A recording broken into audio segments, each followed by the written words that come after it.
Hello all, welcome back. We were studying loops in our C++ coding. So in the loops we studied for loops, and in the for loop we studied that there are three components of a for loop syntax.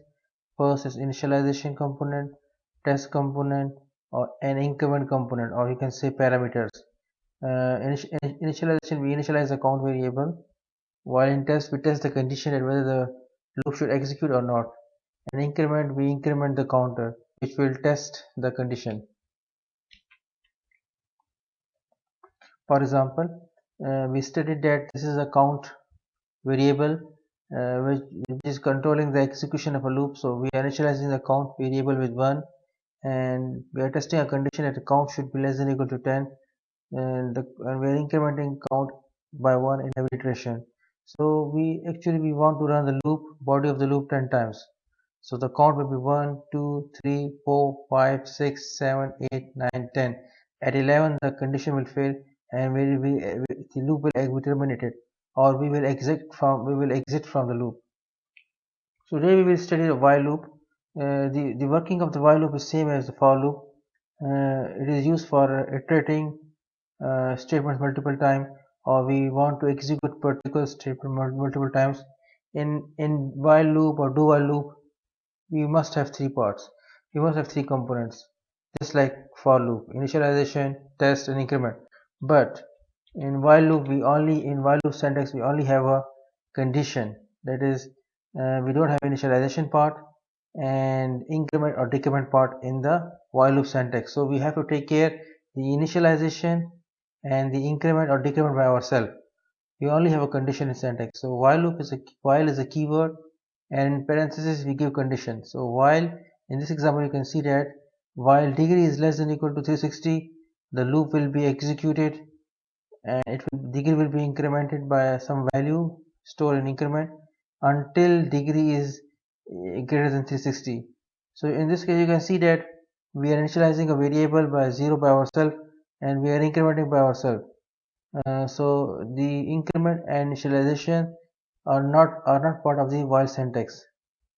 So the syntax only include the while keyword, in bracket we give condition, and parenthesis, left parenthesis and right parenthesis, we give the body of the loop. So let's do an example. In this example we are printing the table of 2. As you know that we already printed the table of 2 in for loop. So we are printing a table of 2 using a while loop. So as you can see that we have two variables, my count and my table. My count is a counter variable which will be executed 10 times, while my table will print table of 2. So while is a keyword, as you can see it is in blue. While my count is less than or equal to 10, the loop will be executed. So we are taking care of initialization, and we are taking care of the increment by 1. The while loop only taking care of the condition only. So in the body we are executing, we are printing my table cross my count value, which will be 1, 2, 3, 4, 5, 6, 7, 8, 9, 10, equal to the table value. So we already did this statement before in for loop, so I will not go in detail. This is the syntax of the while loop. Let's execute it. So you can see that the table of 2 is printed. 2 cross 4 is equal to 2, 2 cross 2 is equal to 4, using a while loop. So while loop, syntax of while loop is while is the keyword and the condition, and we have to take care of the initialization and the increment or decrement part. Let's go ahead. So in this example you can see that we are checking a variable called char, called ch stands for character, because it's declared as a character data type. So char ch is a data type of char. So this while loop will be executed until q is entered. By q we mean quit. So until unless q is not entered, the loop will be executed. Whenever q is entered, the loop will finish, or we will exit from the loop. So this while loop will be running infinite times until and unless q is entered.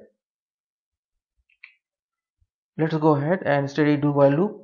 Do while loop is same as while loop, for loop, but the syntax is different. So as you can see, do is a keyword and while is a keyword along with the expression condition, and the left bracket and right bracket contain statements which you want to execute. Please note that the difference between for loop and while loop and do while is that do while loop will always be executed once, because you can see that C or C++ is a structured language. It will be executing the statement first and then will check the condition. Then it will check the condition. So statements will be executed first and then the condition will be checked. So again, initialization and increment or decrement we will take care, while only contains the condition part. Let's take an example first. In this loop, do while loop, we are printing the table of 2, 3, 4, 5, 6, 7, 8, 9, 10. Just as we did in for loop. We need two for loops. In this case, we need two do while loops. So this is the outer loop, do while loop, and while the inner while loop is this one, do while loops. So the outer loop is used for changing the table value. It will change table value 2, 3, 4, 5, 6, 7, 8, 9, 10. While inner loop will print the table, each table 10 times. Uh, there will be 10 entries for every table. 2 cross 1 is equal to 2, 2 cross 2 is equal to 4, as we already did in for loop. So you can see that for every, the condition is at the end of the do while. So do, there is no condition, bracket start, bracket end, and while and a condition. So condition is checked at the end. So we already did this in the for loop. So let's just run it. You can see that table of 2, 3, 4, 5, 6, 7, 8, 9, 10 is executed. So you can use any loop for your purpose, but mostly for loop is used because for loop syntax contain initialization, increment, and condition testing. So let's go ahead. So you can use, as I said before, you can use any loop for any purpose. So a while loop for a for loop will be while I is less than equal to 10, I plus plus, and I is initialized with 0. It is just similar to a for loop having syntax of for I is equal to 0, I less than 10, I plus plus. Both loop will be executed 10 times. Similarly, this is a for loop for while loop. There is no initialization, there is no increment or decrement. The increment and decrement is inside the body of the loop, while initialization will be before the for loop. So you can use any loop for any other purpose. The special case is that for example in for loop you can have two control variables, x is equal to 0, y is equal to 0 in initialization part, and semicolon. In condition part you have two variables, x plus y is less than 10, semicolon, x plus plus comma y plus plus. The difference is that you have two control variables, in you are initializing two variables in initialization part, you are testing a condition using two variables, and you are incrementing two variables in the increment part. So you can also run loop like this. So a forever loop will be that for no initialization, no testing, and no increment decrement. So the hello statement will be executed infinite times. The same code can be executed using while loop, while one, and infinite times. This statement will be executed. This is a C++ program. So what is a continuous statement? What is a break statement and exit statement? Continuous statement is used to skip a particular statement in a loop. So the execution will begin to the will go back to the beginning of the loop. For example, I did an example. The continue is a keyword, continue. For example, you are printing a table as we already did it, and for a while loop that we are printing a table of 2, but you don't want to print 2 cross 5 is equal to 10. So you want to skip the fifth iteration. So I am putting a condition that if my count is equal to 5, you want to continue. You don't want to print the table for 2 cross 5. You don't want to print the entry of 2 cross 5. So you are continuing this fifth iteration. So the loop will start from the sixth iteration, and it will skip the fifth iteration.